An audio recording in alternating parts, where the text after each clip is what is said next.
Bismillahirrahmanirrahim. Assalamualaikum warahmatullahi wabarakatuh. Welcome back to my video. Still with me, Benny Sutriana, and I hope you are still in good condition so that we can continue our topic today.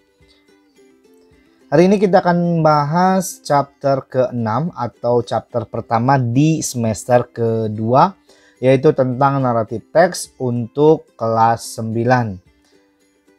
Sebelum kita bahas materi naratif teks, kita akan bahas dulu tujuan dari pembelajaran kali ini. Jadi tujuan pembelajaran kali ini, kalian nanti di akhir pembelajaran harus bisa mengidentifikasi fungsi sosial, kemudian bisa mengidentifikasi struktur teks dan unsur kebahasaan dari teks naratif yang nanti akan disediakan, baik itu berupa teks yang tulisan ataupun yang lisan. Oke, selanjutnya kita bahas what is narrative text. Apa itu teks naratif? Jadi, narrative text is a text that tells about an imaginative story. Kita tandai dulu yang penting di sini, yaitu adalah imaginative story. Di dalam teks naratif itu adalah teks yang menceritakan sebuah cerita yang sifatnya imajinasi atau berupa hayalan, fiktif, sesuatu yang tidak nyata. Itu yang dimaksud dengan teks naratif. Jadi, setiap teks yang sifatnya tidak nyata, maka itu tergolong pada naratif teks. Kemudian, lanjut, apa fungsi dari naratif teks? Fungsinya yaitu adalah yang pertama, untuk bisa entertain atau amuse, ya, bisa menghibur pembaca dan juga memberikan moral lesson atau pelajaran moral kepada para pembacanya. Itu fungsi dari teks naratif, menghibur dan sekaligus memberikan pelajaran moral yang bisa dipetik dari cerita naratif. Oke, selanjutnya kita bahas tipe atau jenis dari naratif teks. Di sini sudah saya siapkan beberapa jenis dari naratif teks. Yang pertama ada legend atau legenda, ya. Legenda ini biasanya ada bukti-bukti peninggalannya, meskipun kita tidak tahu nih ceritanya betul atau tidak, ya. Contohnya diantaranya ada Danau Toba, ada Tangkuban Perahu, ada Candi Prambanan, dan lain sebagainya. Itu termasuk legenda. Ada buktinya. Danau Tobanya ada, Tangkuban Perahunya ada, Candi Prambanannya ada, tapi kita tidak tahu ceritanya betul atau tidak. Itu yang dimaksud dengan legenda. Ada bukti, tapi kita tidak tahu ceritanya betul atau tidak. Yang kedua, ada folktale. Folktale itu adalah cerita rakyat. Biasanya cerita rakyat ini tersampaikan dari mulut ke mulut, ya, cerita dari nenek moyang ke anaknya, kemudian ke keturunannya seterusnya sampai ke kita. Itu adalah cerita rakyat. Di antaranya ada Timun Mas, ada Alibaba, ada Golden Egg, dan seterusnya. Itu bagian dari folktale. Yang ketiga ada myth, ya, atau mitos. Nih, mitos di kita banyak, ya. Di antaranya yang paling terkenal ada cerita Nyi Roro Kidul. Ada Putri Duyung atau The Mermaid, ya. Itu ceritanya cerita mitos. Kita tidak tahu itu betul atau tidak, atau hanya cerita saja, ya. Karena bukti tidak ada, hanya cerita-cerita dari orang-orang saja. Kemudian yang keempat ada fable. Fable itu adalah cerita tentang hewan, ya. Hewan bisa bicara, bisa ngobrol dengan manusia dan seterusnya. Itu termasuk dari cerita-cerita naratif, ya, hayalan. Contoh yang paling terkenal di kita ada Si Kancil dan Buaya, itu termasuk fable. Kemudian yang kelima di sini ada cerita tentang fairy tale. Fairy tale itu adalah cerita yang di dalamnya menceritakan tentang peri, ya. Di antaranya ada Cinderella, ada Snow White, ada Beauty and the Beast. Jadi kehidupan peri diceritakan di sini, ya, termasuk hayalan juga.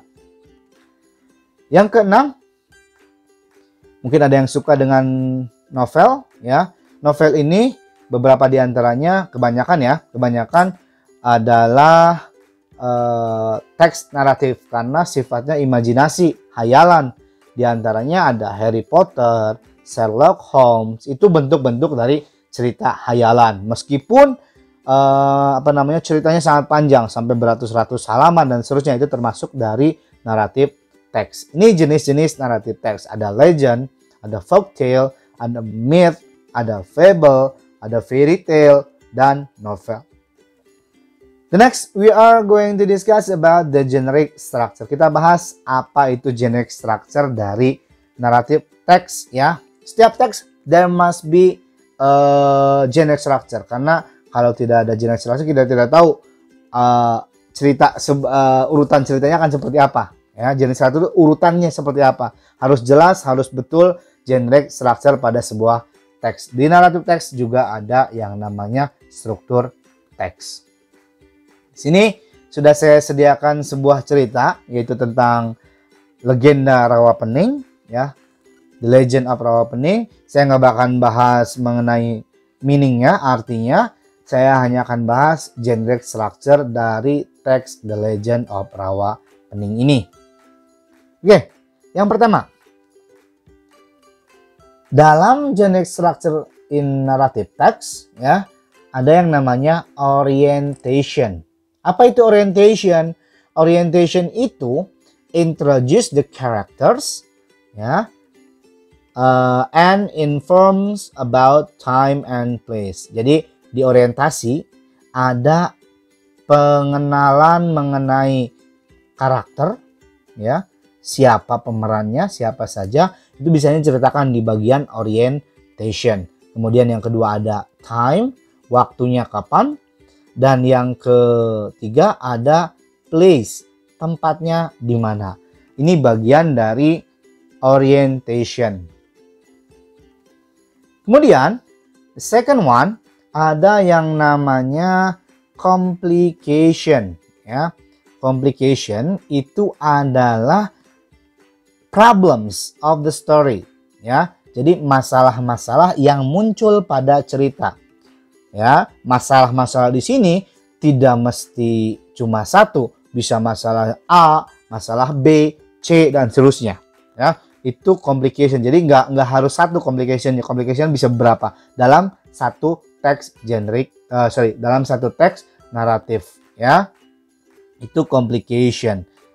Kemudian yang ketiga yaitu ada yang namanya resolution. Resolution ini adalah bagaimana masalah yang muncul pada cerita tersebut bisa diselesaikan, ya. Terlepas nanti akan muncul masalah lagi atau tidak, yang jelas resolution itu adalah penyelesaian masalah pada sebuah cerita, ya. Jadi kalau tadi complication-nya bisa beberapa, resolution pun bisa beberapa. Jadi bisa complication, kemudian resolution, kemudian muncul lagi complication, resolution, dan seterusnya. Itu bisa saja terjadi pada sebuah cerita. Tapi intinya ada orientation, complication, dan resolution. Itu bagian dari generic structure naratif text. Kemudian di samping yang tiga ini, kadang-kadang ada yang namanya coda, ya, atau reorientation, ya. Coda atau reorientation ini biasanya muncul di akhir, berkaitan dengan tadi moral lesson. Muncul moral lesson di sana, ada pelajaran moral, ya. Tapi ini sifatnya opsional, ya. Opsional, ini sifatnya opsional. Apa itu opsional? Opsional itu bisa ada, bisa tidak. Seperti contoh di cerita The Legend of Rawapening ini, tidak ada yang namanya kode, tidak ada yang namanya reorientation. Yang ada hanya orientation, kemudian ada complication, dan resolution saja. Cukup tiga ini bagian dari teks naratif. Kalau ada 3 ini maka termasuk bagian dari teks naratif. Ada kode atau reorientation? Boleh, silakan saja, tidak masalah. Ya, itu bagian dari generic structure pada naratif teks. Selanjutnya, dalam pembuatan sebuah cerita, sebuah teks pasti akan menggunakan tata bahasa atau dalam bahasa Inggris grammatical features ya. Kita akan bahas tata bahasa apa saja yang digunakan pada naratif teks. Yang pertama, using past tense. Yang kedua, using adverb of time. Yang ketiga, using specific character. Yang keempat, using time conjunction. Kita bahas satu-satu ya.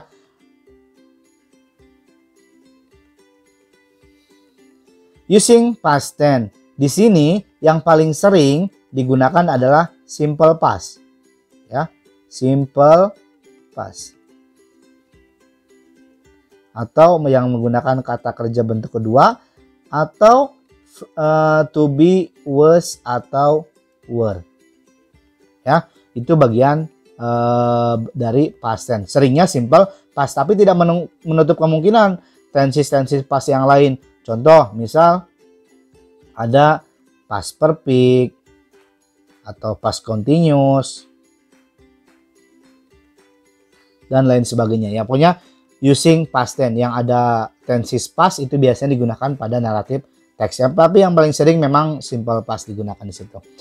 Kemudian yang kedua, using adverb of time. Ada once upon a time, ada one day, ada long time ago. Jadi biasanya dalam naratif teks itu kadang-kadang tidak ditentukan atau tidak spesifik waktunya. Hanya dikasih tahu pada suatu waktu, pada zaman dahulu, pada suatu hari. Itu bagian dari naratif teks ya, using adverb of time. Ya, tidak jelas tahun berapa, biasanya seperti itu. Itu kan sifatnya imajinasi ya. Jadi tidak bisa dipastikan kapan-kapannya. Selanjutnya, specific characters. Disebutkan secara spesifik siapa saja yang menjadi tokoh pada cerita tersebut. Contoh, ada nama Snow White, ya, ada nama Cinderella. Itu spesifik. Oh, berarti yang diceritakan adalah Snow White. Oh, yang diceritakan berarti Cinderella. Itu spesifik. Kemudian yang terakhir, using time conjunction. Nah, ada kata a few days later, ada finally, dan lain sebagainya. Itu bagian dari time conjunction. Ada kata hubung yang berkaitan dengan waktu, ya. Ada kata then dan seterusnya. Itu adalah language features atau grammatical features dari naratif teks, kata bahasa yang digunakan pada naratif teks. Okay, I think enough for this moment, and I hope you enjoy with this classroom, and I hope you get something with our discussion today, and see you. Assalamualaikum warahmatullahi wabarakatuh.